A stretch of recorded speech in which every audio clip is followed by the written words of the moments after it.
nañ ko mën a leeral avancement Sonko di dem ci élection présidentielle yi 2024 puisque déclaré na candidature am. loolu war a leer la ni dof parce que waru ko yóbbu waru ko traîner di ko yóbbu tamit. dossier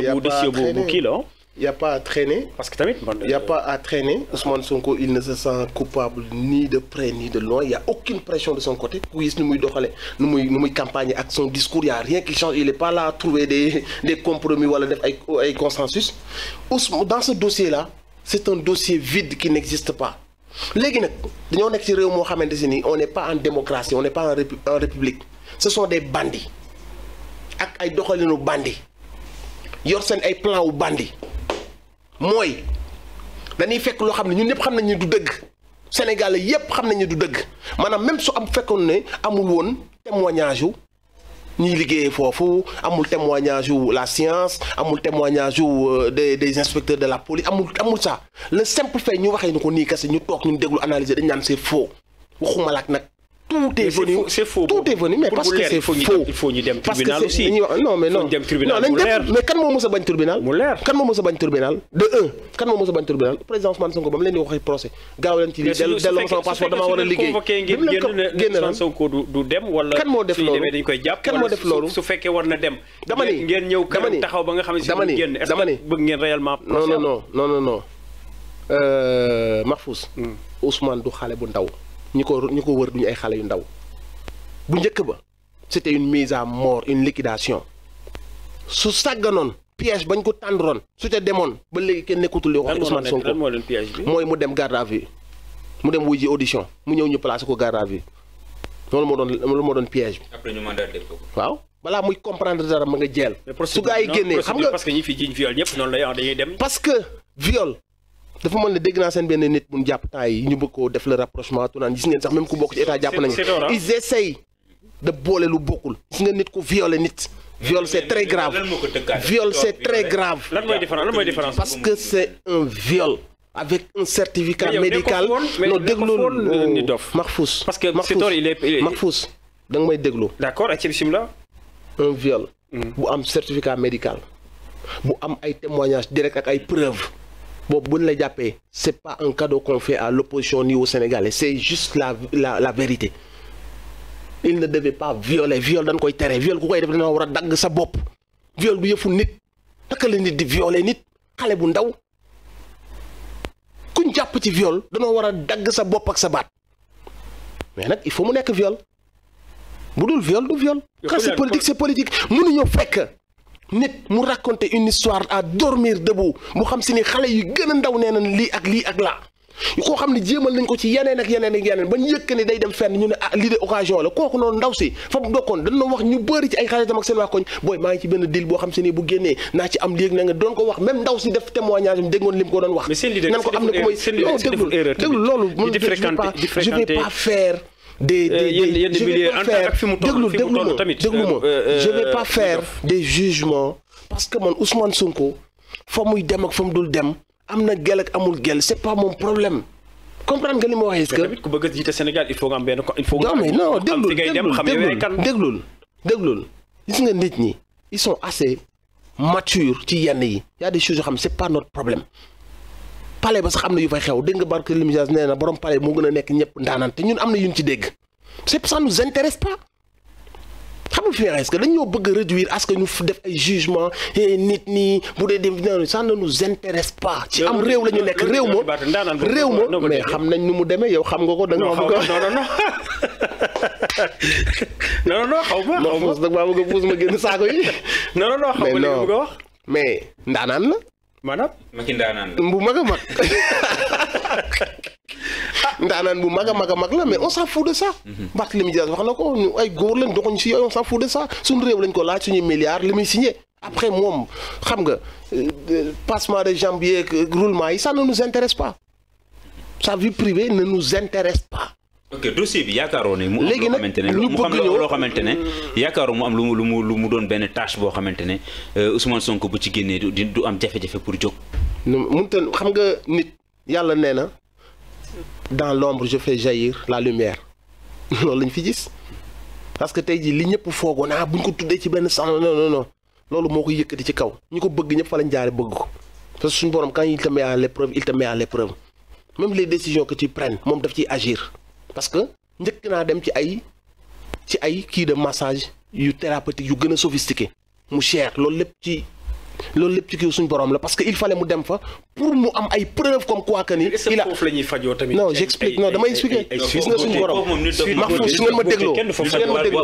ma dégloo wàllum pàcc moom boo ci duggee da ngay génnaat léegi wàllum pàcc moom boo ci duggee da ngay génnaat da ngeen may déglu parce que sud booti moom ñu ñëpp ay ndaanaan la ñu ñëpp ay ndaanaan lañ man sama fajoo man da nga ne léegi président ndaanaan la mais ñëpp ay ndaanaan lañ sud booti moom xam nañ ne moom bërëb léegi bàyyi leen ma wax gis nga suñu borom mooy borom chronologie yi yaa ngi dégg suñu borom déggoo la ma la wax dama la bu la waree mettre à l'épreuve ba ci décision yi ngay jël moom day agir ci décision yooyu noonu gis nga la ko yóbbu woon ci salon thérapeutique yu cher yooyu noonu bañ defal ko prix y a un journaliste très pertinent bi wax ji amee rek bu dégg tur bi rek dafa noppi dem tëddi ba suba mu taal motoom dem fa poser des questions comme font les journalistes d'investigation wala un journaliste point ñu ne ko ah oui ñëw na fii wax nañu ces douleurs de lombaire bas de dos yoo xam ne il day laaj quotidiennement des massages on lui a fait un prix mais bon il trouvait que c'est trop cher relancé nañ ko sax wàññil ko mais xam naa n'empêche que ça il trouvait toujours trop cher après il cherchait à avoir benn affaire bu xam nga loolu li tax suñu borom yóbbu ko fa pour que bu ëllëgee bu ko nit ñi bëggee tuumaal ne du dëgg musul dem fenn massage suñu borom tegal leen ci taal bi ne yàgg na dem fii ak fii dem na fa preuve yaa ngi nii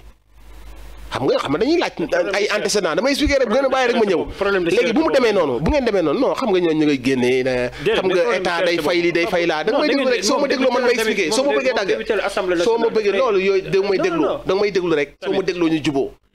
boo jógee foofu noonu nga nekk quelqu'un moo xam ne bon tu ne cherches pas trop et puis xam nga tu sais les massages y a beaucoup de gens qui le font am ñoo am bu ñu wàcc seen liggéey toogaay bu yàgg bi voyage bi dañuy jaar de massage ça n'a jamais été bon am na Sénégal benn bët bu ñu koy xoolee côté péjoratif on peut le comprendre ak suñu ay idée quoi comprendre nga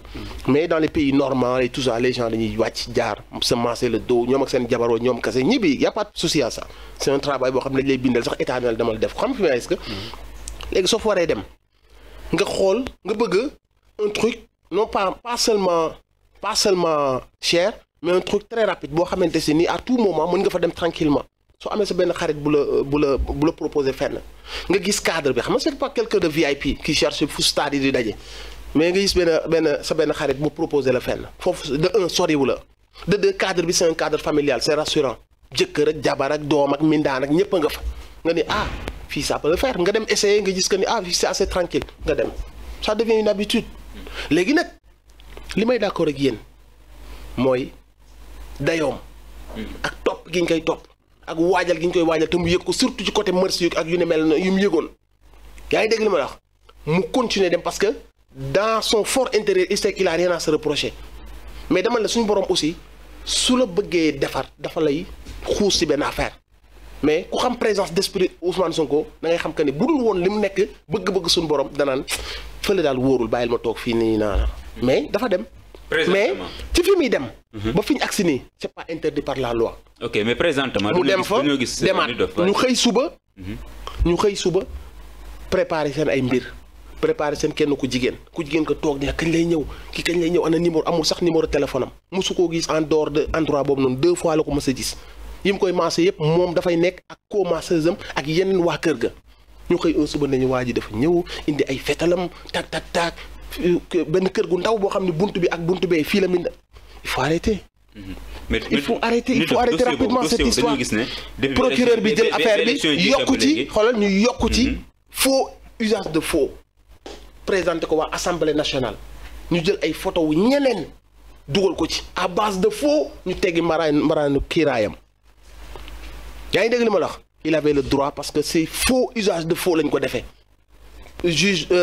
ministre de la justice gaaw yàkkamti def lu muy def procureur yàkkamti def lu muy def assemblée nationale gaaw yàkkamti def lu ñuy def yaa ngi dégg toujours ñu ngi nekkoon ci liquidation bi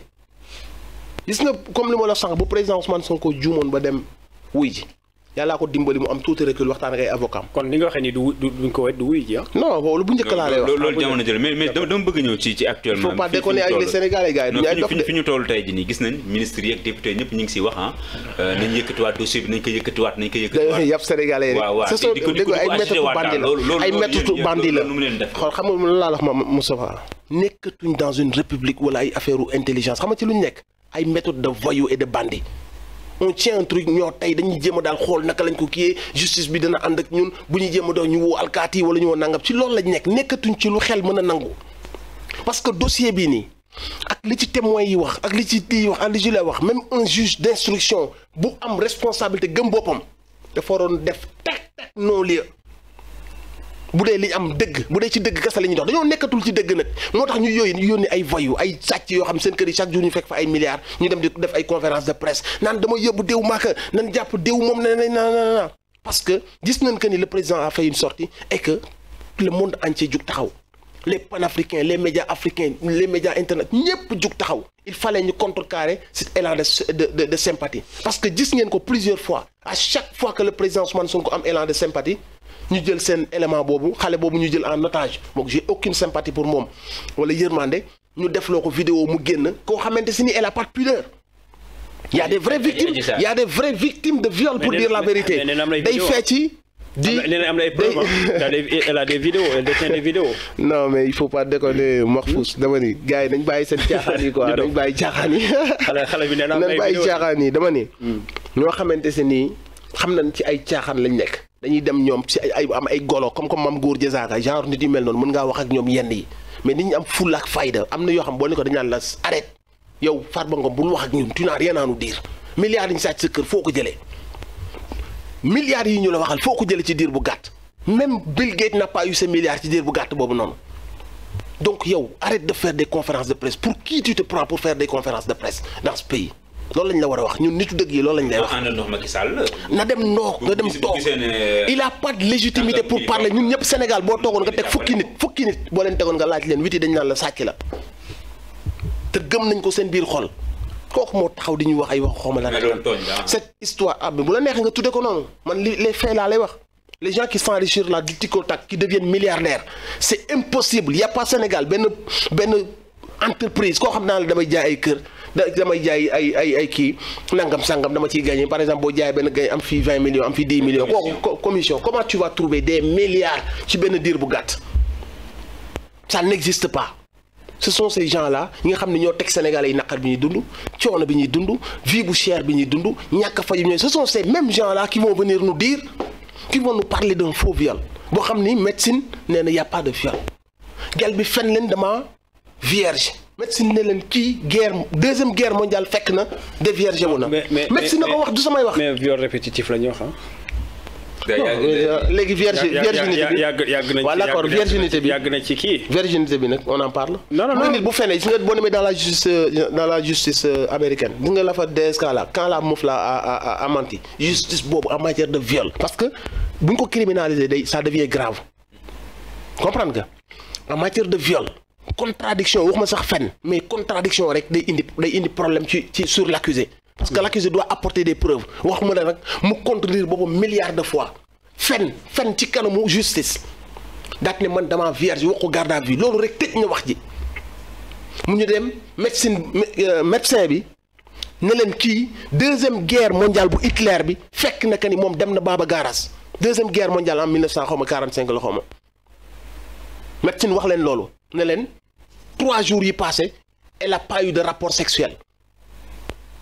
gynécologue bi ñu ko woowee mu dem réaffirmer li mu waxoon témoins yi ñu doon ji naan dañu doon sol ay string di kii ñëpp ne ñun de mosuñu ko def massage normal lañ ko mës a def bi ñu paree suñu liggéey ñibbi nañ suñu kër ndaw sa fa doon liggéeyee wax démentir ko masseuse ba mu bokkaloon liggéey ba tam da ko doon jéem a ger kooku tamit démentir ko de quoi on nous parle. mais jàpp nga ne affaire bi dina leer. ñu ne damaa ëmb xam nga li ma la wax gis nga mais Mahfouz ëmb bi nan la def bu passé 20 mois. ñu naan ka naanal café ak café la nañ ko. daa ne waxuñu loolu mais ëmb bi laa wax ëmb bi. kañ lay jur kañ lay jur parce que il fallait ñu tenir Sénégalais yi. xëy na dina aussi xam na ñoom ne seen biir. mais loolu am na xam nga ak OGM ak amee yooyu lépp mën naa am ay dérèglement si ça se trouve peut-être léegi affaire bi. non il faut arrêter. ak OGM ñi lekk nii xëy na léegi. affaire yi dafa dépassé le non noonu bu leen fenee fii ci virginité am fen leen ci ëmbam ak fan la leen fen mais yéen loolu yëpp war na tax ngeen bëgg affaire bi leer Ousmane Sonko. bu ñu ko woowee mu dem affaire bi leer bu fekkee dañuy teg ay daan ay dossier waaw bu fekkee dañuy teg daan Adji Sarr dafa fen gis nga teg ko daan gis nga nag Mahfouz kaay ma xamal benn affaire bandi yi attitude bandi la ñu yor soo déggee man la nekkatuñu en république en voyoucratie la ñu nekk mooy ñoo yor seen justice ñoo yor seen procureur ñoo yor seen lii ñoo yor seen laa te Ousmane Sonko moo leen teree nelaw ñema nañoo fekk quelque chose d'improbable ñu wutal ko yéree maquillé ko comme ni ñu yàgg a def léegi Ousmane Sonko il xam na loolu il est obligé de tirer un peu sur la sonnette d'alarme parce que il sait à qui il a affaire comprendre nga li ma lay wax bu doon en république le normal kërëb wax ji ñu nekk di wax duñ ko wax jàll nañ ci leneen bu yàgg parce que lu gendarme xas boo wax ay témoin xas boo wax science xas boo wax y a plus de débat à faire mais ce sont des gens qui tiennent un truc ñu xam que ni mbiru bandi la dootul mbiru république wala loi wala droit wala yu ni mel ñun ñoo koy utiliser quand on veut am nañ suñu yenn journalistes yoo xam si nuñ ko bëgg defee lañ koy defee donc ci foofu lañ toll léegi nag quand tu as affaire à des voyous à des bandits qui veut couper ta tête qu'est-ce que tu vas faire ngay croiser les bras yombalal leen ko wala non on va faire confiance à la justice wala non ne parle pas comme ça parce que les Sénégalais vont croire que on est violent xam nga qu'est-ce que tu vas faire tu vas prendre tes responsabilités parce que sauver ta vie fait partie de prendre tes responsabilités ci jaamu yàlla la bokk. D'accord. Ces gens veulent couper ta tête da nga leen ni wan ka ni du ci dal te man su ma ñëpp déggaloon on va changer de ton on va changer de discours on va changer de posture parce que man kuréel yàlla munoo am ci man contrôle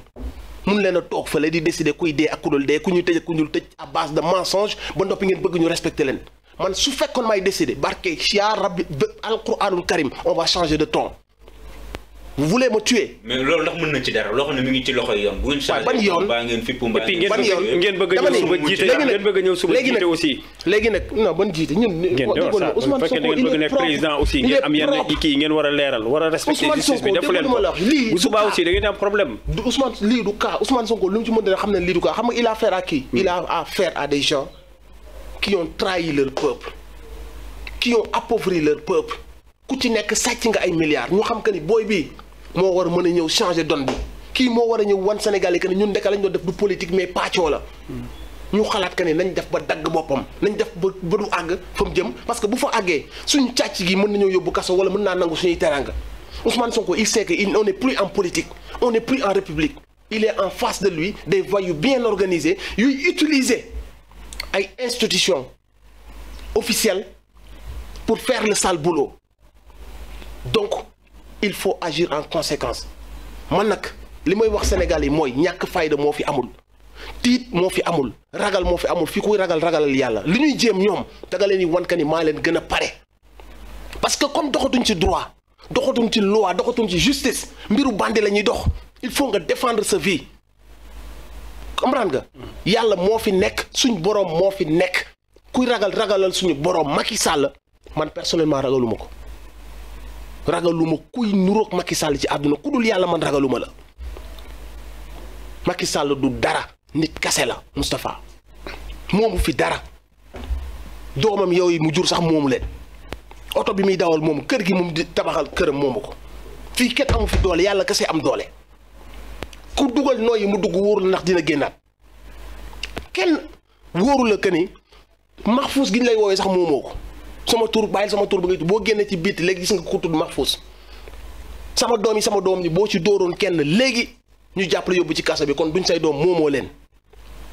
xaj sax boo ko jàppee bi nga yar jox ko mu lekk ba màgg soo ko maltraité léegi ñu yóbbu la ci kaso bi kon moomoo xaj bi fii kenn moomu fi dara kër gi nga defar sax moomoo ko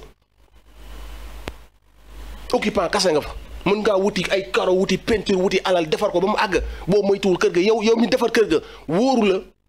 ndax da nga fa def une semaine